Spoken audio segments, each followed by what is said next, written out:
Holy smokes. So they finally did it, and they did it bigger than before. Nintendo put out a direct on the 14th of September, and at the very end, there was a surprise announcement that Paper Mario: The Thousand Year Door was not only getting put onto the Switch, but it was getting a brand new remake, seemingly with all the bells and whistles that they could possibly add to make that game look even more beautiful than it already was. My name is Felix Wind, and I'm here to talk to you today about my hype for this game, and maybe by the end of this video, you'll be a little more hype yourself about what I feel to be is the most amazing Paper Mario game to this day, and maybe even one of the best RPGs out there.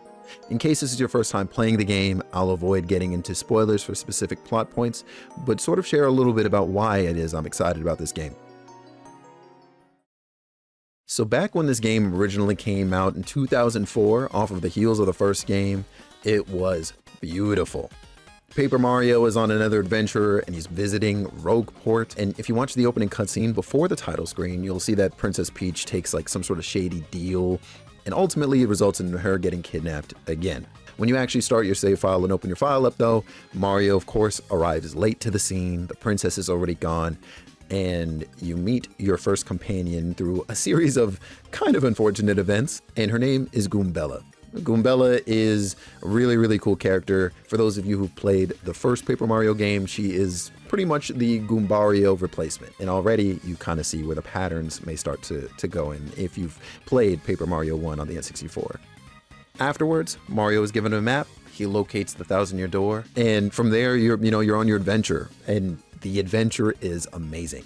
From Hooktail Castle to the Glitz Pit to Twilight Town and the Thousand Year Door itself, the game is absolutely packed with some of the most amazing casts that I think a Mario game has ever had.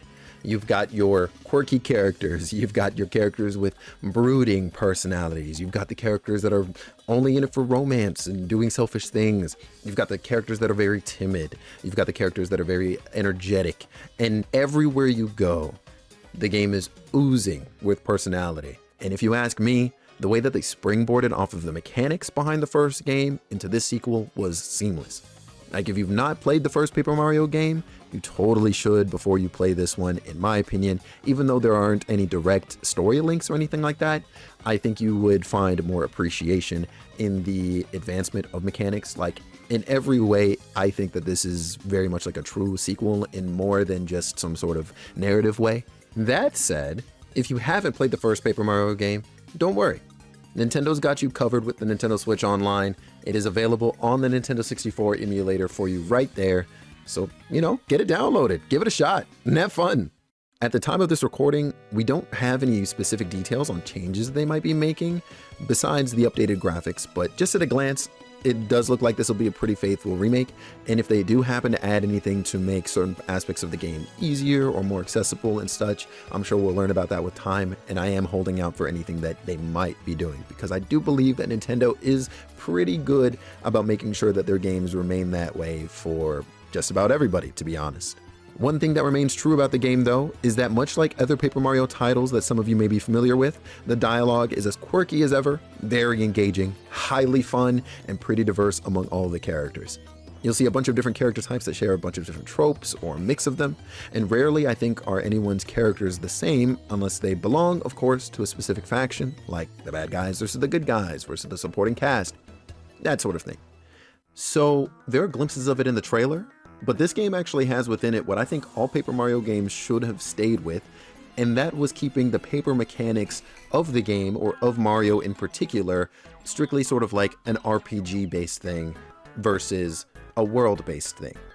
The world of Paper Mario originally, I believe, was designed in a way where it being paper was more so an aesthetic than it was a feature of the game.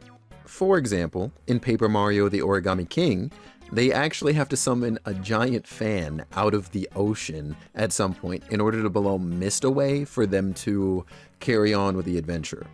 Things like this aren't really present, at least not to my memory, in Paper Mario: The Thousand Year Door, and even Super Paper Mario after it. And I wasn't a big fan of that sort of thing because every character pretty much became self-aware that they were made out of paper and could fold in certain ways and could do this and do that. In Paper Mario: The Thousand Year Door, however, and even the first game, If there was anything at all that referred to the characters being made out of paper, it was done in sort of a way that provided a mechanic for the player. It became more of a feature rather than something to constantly riff on. This might be a bit of a hot take.